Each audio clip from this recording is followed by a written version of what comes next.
nuns taught us there are two ways through life. The way of nature and the way of grace. You have to choose which one you'll follow.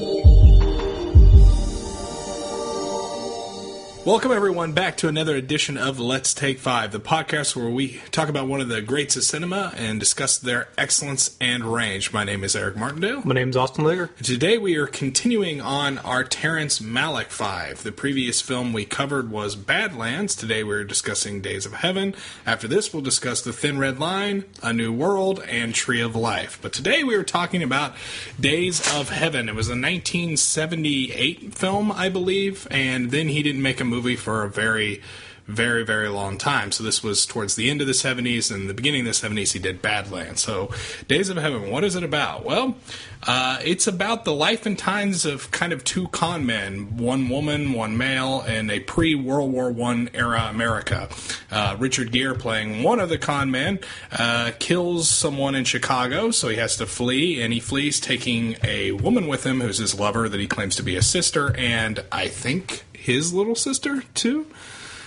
I think it's her little sister. Is it her little sister? Yeah. I wasn't sure of the relation there. Anyway, regardless, then they go and work on Sam Shepard's farm for a while. Sam Shepard falls in love with a girl, and, you know, that sets off the plot of the rest of the film. Now, before this started, you know, on the sister podcast on the network, the Immortals, you were telling me that some of your fellow Immortals brethren thought this was a little light on plot.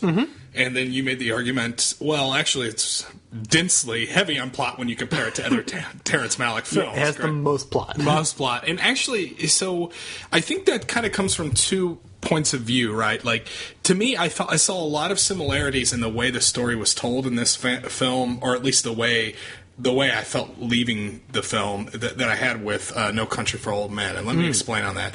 Two vastly different films, but they use some similar stylistic approaches, particularly when it comes to cinematography. But also, you kind of have, if you walk out of the film thinking that Josh Brolin is the protagonist in No Country for Old Men, you probably are a little disappointed and you think the movie was pretty light on plot. But if you come out of there thinking that Tommy Lee Jones is the protagonist, who's a much smaller role in the movie, then you're affected a different way. Now you understand it's No Country for Old Men, that it's literally the plot of the film. And this, it was kind of the same way. Neither Richard Gere, the one who's probably the most main character in the movie, the long con man, or the Sam Shepard character, or the female that's sort of caught in the love triangle. If you are caught on these three characters, you're going to be expecting some sort of a romantic love triangle being what the movie is about. That is not what it's about. To me, what the film is about is the little girl that provides the voiceover, who plays the sort of Tommy Lee Jones character that we have in No Country for Old Men. We have this same character here who's sitting back and sort of observing the plot, similar to the way Tommy Lee Jones works in No Country for Old Men, and provides the nuanced sort of voiceover, telling what's happening on the inside, where their headspace is at. And to me, what this film is actually about, and obviously this is to the extreme, but how adults do things that affect children. That is essentially what it's about. And how basically what you'll have when you're obviously, the big thing that I had in my life, which is nothing compared to this girl, was my parents' divorce. But basically the decisions of the adults affect the child. The child is an observer, but has to suffer all the psychological trauma and damage that sort of comes with these events. All the decisions being made in this film are made by the adults. None are made by the child, who is simply along for the ride. And how that ride has affected her and made her otherwise socially and emotionally mute is a direct result of those choices those adults made. So I think when you look at it from that perspective and how it sort of unfolds that way, and sort of quite literally the apocalyptic nature of some of the choices that are made by these characters, and in this film there's a direct reference to the biblical apocalypse, that's how it affects a child. And it's so curious you talk about this, because the major reason why they fail, the child in particular, is their inability to provide a home. Right. Provide safety, a shelter, and whatnot. because the film begins in Chicago, right, where it's the Industrial Revolution. Everyone's kind of getting factory jobs and whatnot, and it seems sustainable. Doesn't seem pleasant exactly. Malick doesn't really overdo it with his visuals to depict it as not nature, but it still is very demeaning to work in. And immediately Richard Gere steps out of line, murders someone, has to go on the run. Like he can't even stay in the place where people are providing jobs, and they have to kind of retreat elsewhere. And where they go, ultimately, that place doesn't stay the same by the time they arrive. But at least it has that moment where this is a possibility. Malick is so interested in looking at nature as nurturing. There's so many shots of the wheat just almost be in awe that you put in work and it gives work back to you. It may be the best shot film I've ever seen. As far, I mean, if you mean that as not the technical prowess, but the literal spreadsheet of actual images the movie presents you with, it's one of the most beautiful films I've ever seen. Right.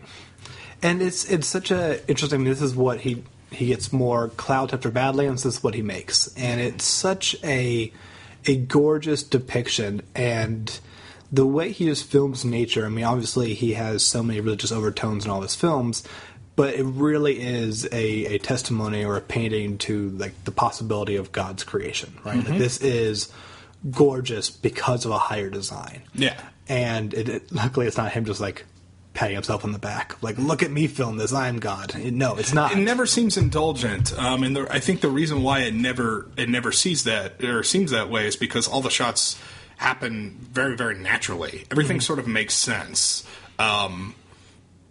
If they're shot for shot's sake in here, you probably really don't notice it because the beauty of the actual shots that you're working at.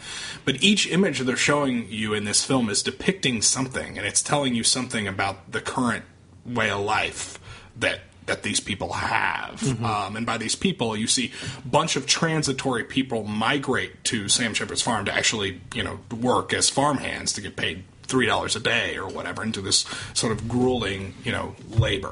I mean, the foundations are set there in small bits in regards to plot. We know Sam Shepard is dying. That's revealed to us very early. Of what he's dying of, we don't really know. But again, the reason we don't know is because people don't tell children that. Yeah. I really feel like so much of this movie was really given and driven from that idea of the child sort of being kept in the dark, but still getting affected by the decisions she's being kept in the dark about. Sure. And as a younger brother, I could relate to that because no one tells the younger brother anything. And I'm sure the older brother carries their own set of burdens for hearing everything. Right. But that's really what I got out of it for me.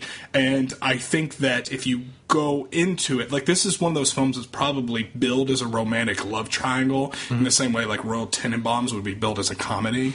And it's just not really accurate. I would not call it that in this way. But we can get more into the characterization later. Well, let's do a bit of a comparison because we really applauded the Sissy Spacek character last week in relation to Badlands and being our observer in that regard. What made this character stand out where it's not fourth build in your mind, but is the focal point of the story? What made her stand? Well, that's an interesting thing. What exactly was it? Well, the first thing that made her stand out is she has an unrecognizable accent.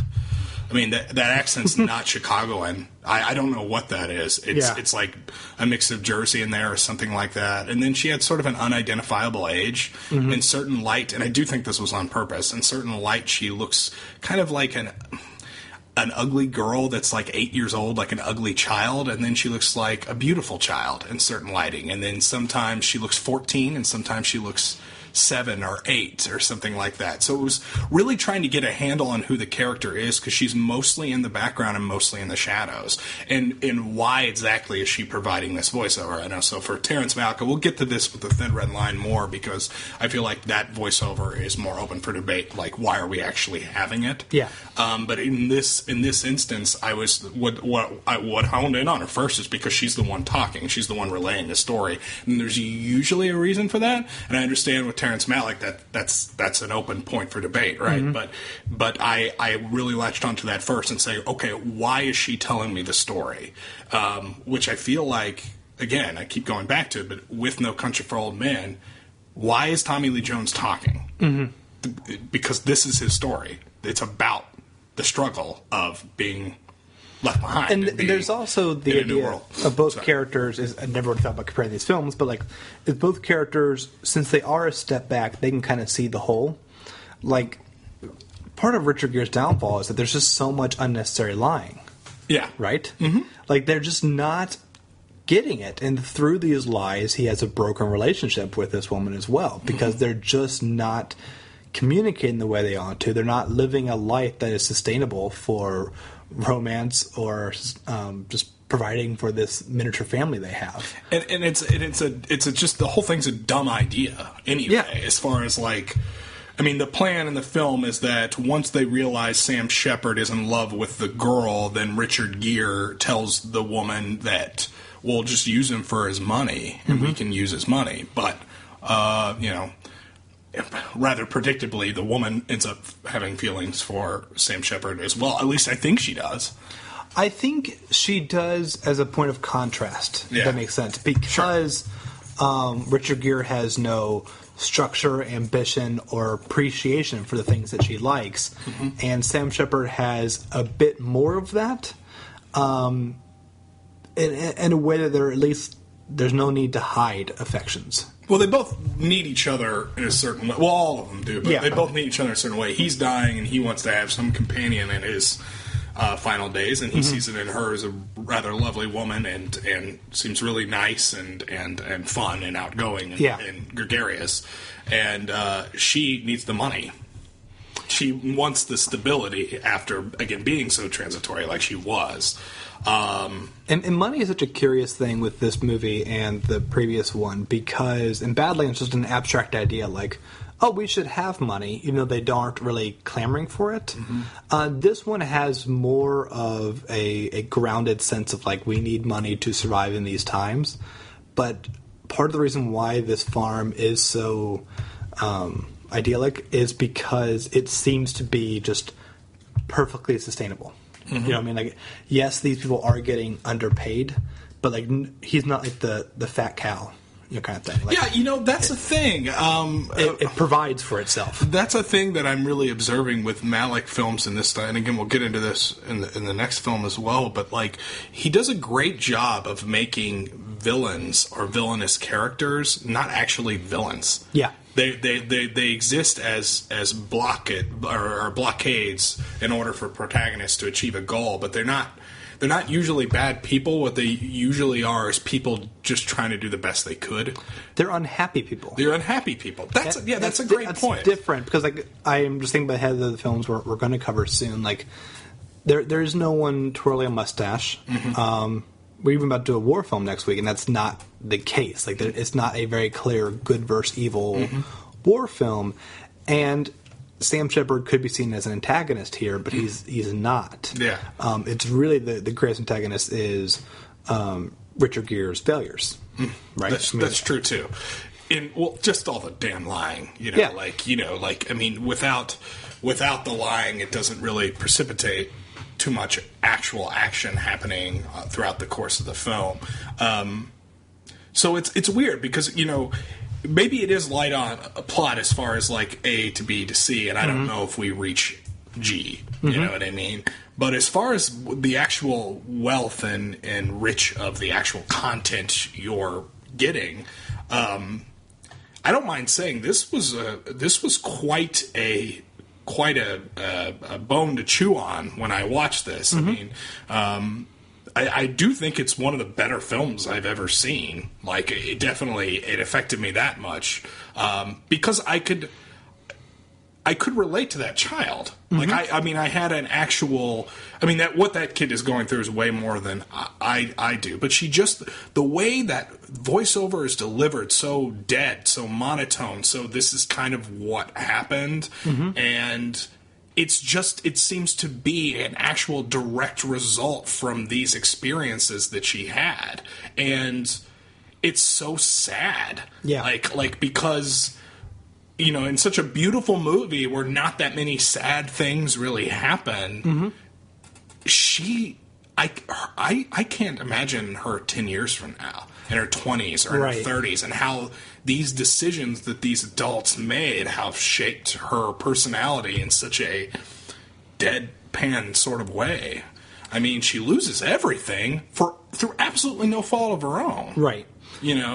And there is something about that kind of like childhood story that I really enjoy. The one where they have completely no structure of kind of parent guidance or even the school system kind of thing. It's, what I relate to when I read like Scout and To Kill a Mockingbird, even though she does go to school, or a movie like Chop Shop. There is just the idea of like they're growing up on their own in a very particular fashion. And I want to use that to talk about what you think of the ending then. Like, we'll talk more about the final act, but the final, 10 minutes is, her mini-film. Yes. Yeah. So, to just close the book on that point, the thing I would say is, okay, if two parents cheat on each other, they did it because they acted emotionally, and they couldn't stop those impulses. Adults have dumb impulses like that children don't get the luxury of having. Sure. And because they made an emotional decision once, a mistake or whatever, that affects a child for the rest of their lives. And the scope of that is not apparent to the adult because the adult is so selfish. And that gets to the final part of the film, right? Where, so that sort of mini film about her, It makes me wonder how how the children in her life are gonna be. How those are gonna inform the decisions she makes. Well, describe all that happens in this. Well, she runs away from the boarding school. She gets dropped at a boarding school that happens to be a house where a girl that she met on the farm now lives in one of these sort of odd Deus Ex Machina type of situations. The girl who was at the farm originally left because there was a boy that she had fallen in love with and she was going to pursue him. Well, there's a different boy now that she's sneaking out to go visit on the railroad tracks. So, by the way, just so we know, we've been outside of Chicago, which was the first 5 minutes of the film, we've been surrounded by nothing but farmland for the next hour and a half, and from there we advance to a rural, but definitely a town, a rural town community, which is a stark contrast to the other thing, what we've just been to anyway. So they go and then they sneak out of the boarding school to go meet this boy, and then the boy, of course, doesn't show up because if he did, it would be a completely different movie. Yeah. And I don't know. I mean, where does that leave from here? I mean, I don't know. What does that actually mean? I mean, I think that, the nuggets that I was sort of chewing on at the end is what does it mean for this girl? And I just see her as a drifter going and idolizing one person to the next person to the next person to the next person. I don't know if she's ever going to be a leader. She's always going to be a follower, and maybe that's represented here. I don't know if she's going to be a follower in the same way because she was kind of so let down by the people in her life. But does she know she's let down? See, that's the point. Is that I think she did at the very end of starting something new and automatically kind of failing. And if I remember correctly, the last shot is her walking down the road. Railroad tracks with the girl. The road. I think she isn't going to rely on people in the same way as you are instantly going to be a comforting figure to me. I think it has to be a peer relationship. Yeah. Or kind of her as the more guiding one. Because, I mean, Richard Gere's exit in this movie is so quiet, right? I mean, he just runs away. He gets killed. He's killed. Yeah, he runs away, but he gets killed right in front of her. Yeah. And she doesn't react too much to that.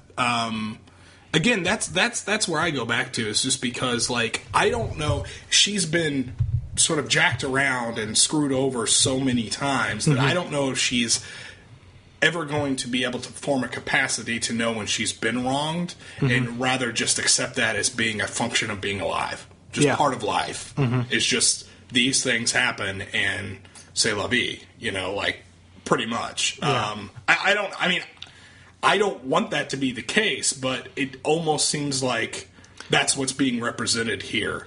Well, she goes with that other girl to go meet the boyfriend and doesn't show up, too. You know what I mean? But there's something particular about how this movie is not cold and cynical. It is sad about that loss. Like, the most tragic image of this movie is the fire, right? Yeah. I mean, it's just looking at what So there's beautiful farmland we get to see completely burned down at the end. For such an arbitrary reason. Yeah, and, because the field's infested with locusts again, or grasshoppers or whatever they are.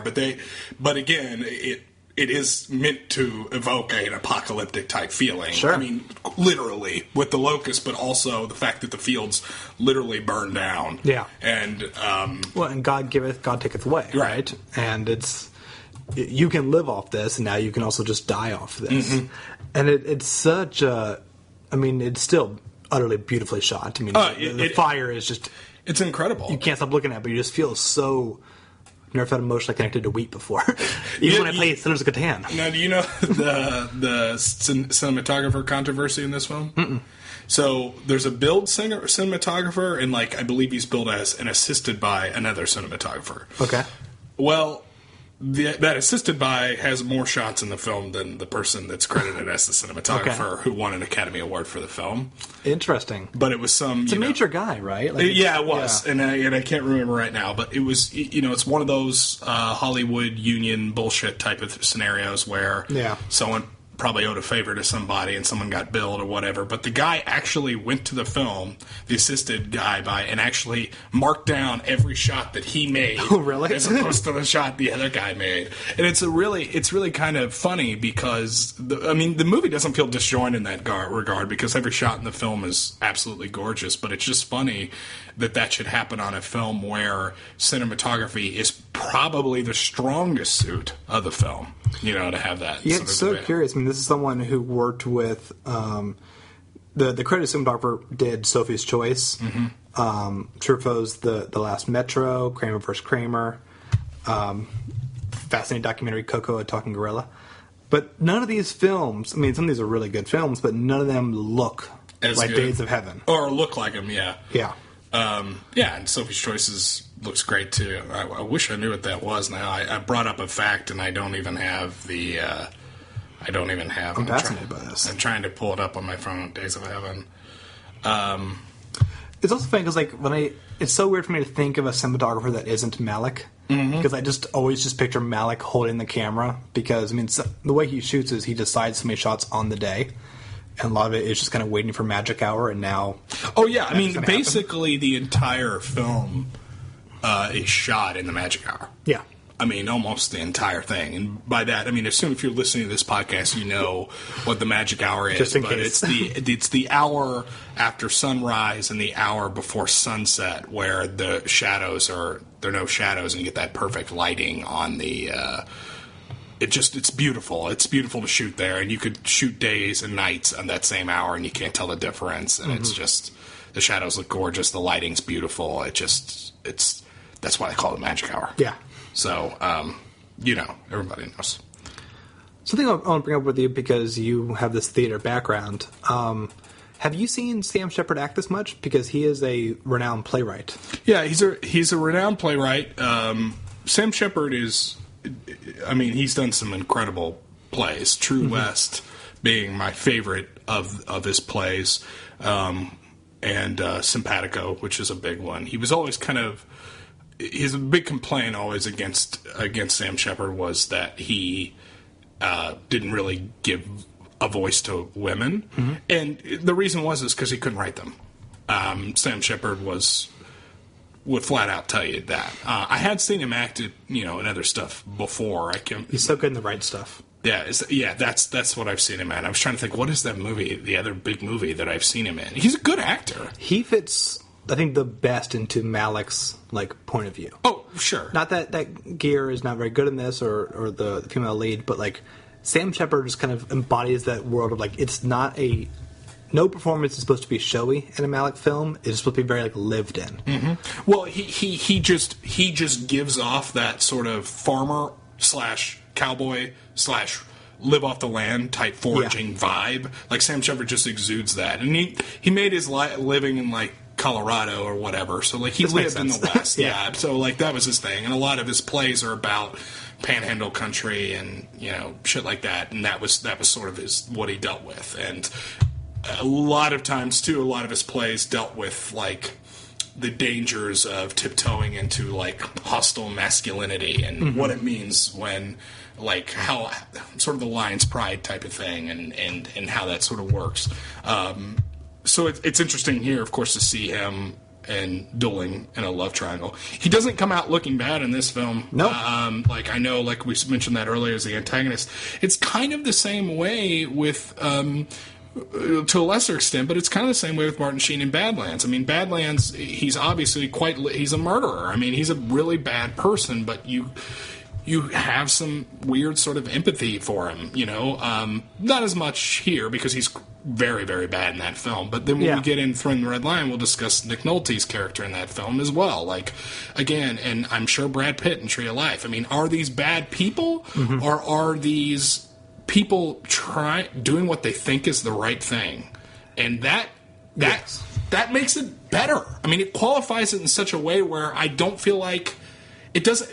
The game we're playing is not so easy, and it's not just cops and robbers. Like it works. It works really well, particularly when it's shot as beautiful as this movie is. Which you all should go out and go see. You should. So, thank you all for listening. This was episode about Days of Heaven, Terrence Malick's second film. We'll be back next week with a film he made almost 2 decades later, called The Thin Red Line. Until then, you can go to arttomorrow.com, leave us a comment there, let us know what you think about this movie. You can follow us on Twitter at The Immortals Pod. You can check out our other podcasts, including The Immortals, which covered this movie about a month or so back, which is the number on me. And while you're there, you can check out the new episode of The Immortals. Yesterday's episode was about... A Fish Called Wanda, Notorious B.I.G.'s Ready to Die, and the really overrated show, The Tudors. Don't know if I was actually rated it, but I am. It's lower than it should be. Hey, the dueling cinematographers were Nestor Almendros and Haskell Wexler. Okay, so the first one is the one who did the things I mentioned. That's what I looked up. Yeah, those are the two people that fought over who actually should have been billed correctly. Cool. That's it. And Ad Absurdum, the Pop Culture Legal podcast, reviewed Escape from New York and talked about prison rules and if you can make Manhattan into a prison island. Apparently it's closer than you can. That's why that show is depressing. And where else can we find you? Constant Divergence is my YouTube channel. You check me out on there, and that is it. I appreciate that you guys have held off your new review for me to finish the game. Yeah, that's fair. It's that's exactly why. That's why you're doing it. Yeah. But Chrono Trigger's the next video. It's probably 80% done, I guess. I think I'm about 80% of the way through, so this is going on track. Good. Well, we average a video every 9 months. So. Perfect. Yeah. All right. Thank you all for listening. We'll catch you next week. I'm Austin Luger. I'm Eric Martindale. Bye, everyone. Bye-bye.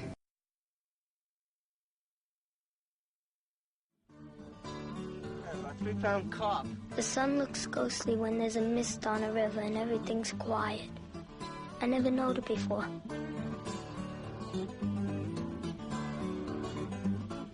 You could see people on the shore, but it was far off and you couldn't see what they were doing. They were probably calling for help or something, or they were trying to bury somebody or something. We've seen trees that the leaves are shaking and it looks like shadows of guys coming at you and stuff. We heard owls squawking away, hooting away. We didn't know where we were going, what we were gonna do. I've never been on a boat before. That was the first time.